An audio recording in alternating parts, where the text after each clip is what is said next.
quickly summarize, Honkai is a sci-fi fantasy RPG game with beautiful worlds to explore and rich characters to meet. You can follow an interesting storyline with plenty of twists and turns to enjoy. Characters are by far one of the most important parts of this game, and can be broken down into 7 categories, which sort them based on their ability and utility in battle. Starting off with the Destruction category, here you will find your general DPS characters or damage dealers. These characters are designed to do big damage and will be your key source to taking down enemies. Destruction houses characters who can deal damage in a wide variety of ways and aren't as limited as other groups. Characters that fall into this category include the Trailblazer, Clara, Hook, and Blade. The Hunt is another group of DPS characters. This particular group of characters specializes in doing one target damage. This means that these characters are built to do incredible damage to a single opponent, being useful in one-to-one combat with large and bulky enemies. These characters are swift on their feet and will typically be one of the first party members to attack. Characters in this category include Topaz and Numby, Yanqing, and Dr. Ratio. Yes, his name is Dr. Ratio. Next up is the Erudition category. Erudition, much like Destruction and Hunt, are damage-dealing characters. But rather than dealing damage to single targets, they deal damage to groups of enemies. These characters tend to do really well with groups of enemies that all share a common weakness, and can help eliminate enemies all in one fell swoop.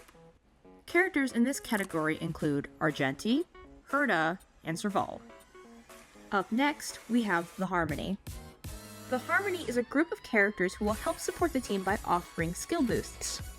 Some may boost the attack of a character or even their speed. These characters are crucial in enabling heavy hits from your DPS as well as cutting off any attacks that might be thrown at the team. Characters in this category include Tingyun, Bronya, Asta, and Robin. And tap your feet, look, stars are near when you feel the beat. We're bound for greater height. In a similar light, we have the Nihility group. Much like the Harmony, Nihility characters tend to be supports. But rather than giving the team a special boost, Nihility characters will add debuffs to the enemy. They can decrease defense, attack, or even speed, weakening the enemy's overall self. Characters in this category include Welt, Akron, Pela, and Silverwolf. Group 6 of 7, we have the Preservation. Characters in this category are going to be your Shielders. These characters are designed to apply shields to teammates or even take damage on teammates' behalfs. A Preservation character is a key element in any team. While you can have the best damage dealers in the game, it doesn't mean much if you can't keep them alive. Characters with the Preservation will help keep your team safe and last till the very end of battle. Characters in this category include Jeopard, Fushuan, March 7th, and Aventurine. Last but not least is the Abundance. Characters in the Abundance group will be your healers. So much like characters under the Preservation, they're here to make sure your team lasts. Healers are rather self-explanatory characters regenerating health that has been lost, though many of the healers in Honkai tend to have extra boosts and effects. Some can remove debuffs applied on teammates, and some can even increase skills. Characters in this category include Natasha, Gallagher, Bailu, and Huahua. Now, how do you get characters? Well, Honkai is a gacha game, meaning that you'll have to gamble a bit to get who you want and need. You can obtain free characters by completing various events and activities, but Honkai is quite generous in offering players the materials they need to get their characters. In order to wish for a character, you'll need to use something called a ticket. There are 2 types of tickets that you can use. One is for the standard banner and one is for the limited banner. Standard banner is here year-round and can be wished on at any time. Here you can get standard 5 stars and all 4 stars. Limited banners, however, are special banners. Limited banners will feature a limited 5-star which can only be accessed on that banner. You will not be able to find this character on the standard banner, and you usually have a time limit on how long you can wish for. But don't worry if you don't get a character you want, because there is a chance that they will come back during another update. So, you've got a character you like. Great! But how can you make this character more viable in battle? To make your character stronger, there are 5 areas you want to look at. Leveling your character is probably the easiest and most obvious part in making a character stronger. Let's take Topaz, for example. She's currently at level 58, so let's get her to 60. In order to level up a character, you need XP books. XP books can be obtained in a variety of ways, from chests, domains, enemies, mail, and events. Now that she's been leveled to her max, we have the option to ascend her, which requires a special material from a stagnant shadow. These are specialized opponents that drop ascension materials when defeated.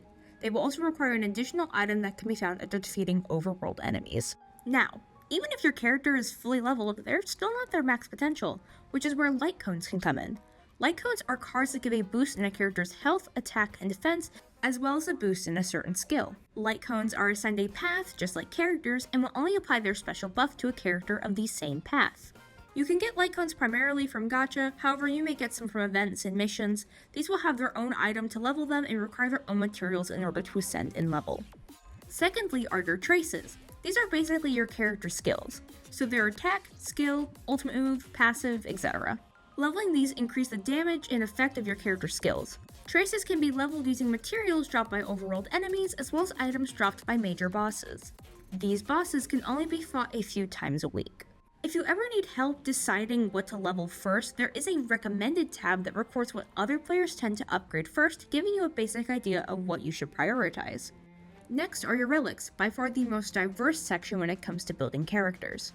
Here you have access to 6 slots which has a place for one of 6 items. Your basic relics, your head, hands, body, and feet make up the basis of your character set. The head and hand relic will always have the same main stats, head having HP and hand having attack. Body and feet is where you'll have some variations. There are many stats that these relics can have, and you'll have to find out what works best for your character. Again, there is a recommended tab that shows the most commonly used sets and stats for each character. You'll get relics via domains that will award 2 different sets. I feel I should remind you that this is a gacha game, which means that yes, even your relics are a gamble. You could get quite lucky and get exactly what you need, or struggle for hours on end. So you might just find yourself repeating the wise words of Boot Hill. Well, fork me. Nice thing about domains is you can just pop on double speed and auto battle and go grab a snack while your team fights for you. As for the 2 remaining slots on your character's relic sheet, those are for your planner set. Much like the body and feet relics, planner sets can have a variety of main stats. But instead of getting these from a domain that you can just kind of walk up to, you have to get these through the simulated universe, which can be accessed by going to Herta's office. Now, the simulated universe is an entire entity of its own, and is essentially kind of like a really big dungeon.